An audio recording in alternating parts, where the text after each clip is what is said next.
বিশ্বনবী মসজিদে নববীতে নামাজ পড়ছেন। তিনি আল্লাহু আকবার বলে নামাজ শুরু করলেন, কেরাত পড়লেন, রুকু করলেন। রুকু থেকে দাঁড়িয়ে বিশ্বনবী পড়লেন সামি আল্লাহু লিমান হামিদা। পেছন থেকে সাহাবারা পড়ল রব্বানা ওয়ালাকাল হামদ। এক সাহাবী বাড়িয়ে অতিরিক্ত পড়লেন হামদান কাসীরান তাইয়িবান মুবারাকান ফি। ফিসফিসি আওয়াজে পড়ার কারণে বিশ্বনবীর কানে এটা চলে এসেছে।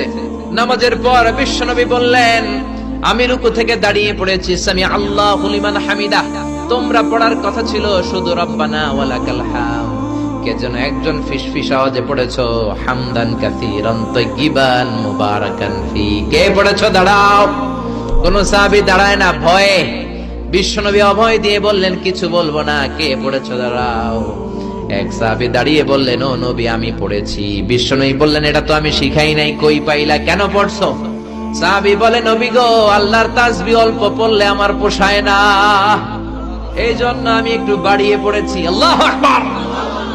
বিশ্বনবী বললেন, ভয় পেও না, বিচলিত হয় না।